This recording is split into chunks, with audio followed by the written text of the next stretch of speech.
Today, we will discuss one of history's most mysterious assassinations, the murder of Swedish Prime Minister Olof Palme. On February 28, 1986, in the bustling streets of Stockholm, an unidentified assassin shot and killed Prime Minister Olof Palme. He died on the spot, while his wife, Lisbeth Palme, miraculously survived. This assassination shocked the world.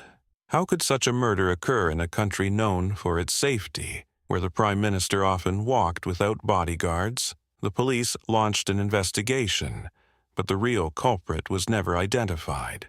To this day, this murder remains unsolved. Olof Palme was one of Sweden's most popular and controversial political leaders. He served as Prime Minister from 1969 to 1976, and again from 1982 until his assassination in 1986. He was a strong advocate of social democracy and played a significant role in international politics. Palme was a vocal critic of the Vietnam War and opposed South Africa's apartheid government. His political stance made him many enemies worldwide. Despite his popularity, his policies placed him at the center of numerous international conspiracies. Many believed that his assassination was a well-planned political move. The day of the assassination started like any other.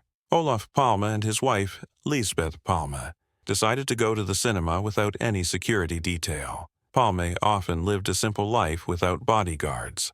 After the movie ended, at around 11:21 p.m., as they walked along the streets of Stockholm, an unidentified gunman approached them from behind and shot Palme in the back.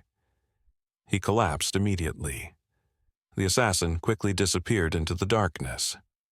Lisbeth Palme immediately called the police, but the assailant had already vanished. It took the emergency response team nearly 10 minutes to arrive at the scene, which created significant challenges in the investigation. Initially, the police launched a citywide search, but no strong evidence or suspect was identified. The hours following the murder were chaotic, as Swedish authorities were unprepared for such a high-profile assassination. Christer Pettersson, a criminal and drug addict who was convicted of the murder but later acquitted due to a lack of evidence. Although Lisbeth Palme identified him as the shooter, the lack of concrete proof led to his release.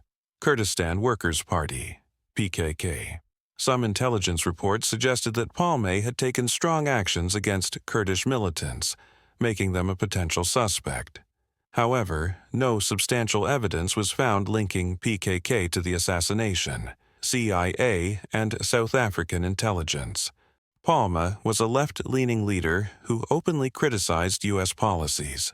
In the 1980s, South Africa's apartheid government also saw him as a major enemy. Some theories suggest that South Africa's intelligence agency, BOSS, might have been involved in orchestrating the murder. Over the years, the investigation took many turns, uncovering new information. New eyewitness descriptions. Some witnesses claimed that the assassin moved like a professional killer, showing signs of tactical training. Ballistics analysis. The weapon used, a .357 Magnum, was uncommon among ordinary criminals in Sweden, leading investigators to suspect professional involvement. Suspect Stig Engström. In 2020, the Swedish government closed the investigation, declaring that the primary suspect was Stig Engström, a graphic designer. However, since he had already passed away, no formal trial was held. The murder of Olof Palme remains an unsolved mystery. This assassination not only shook Sweden, but also sent shockwaves across the world. Was this part of an international conspiracy? Or was it the act of a lone assassin? Will the truth ever come to light? Or will this case remain one of history's greatest mysteries?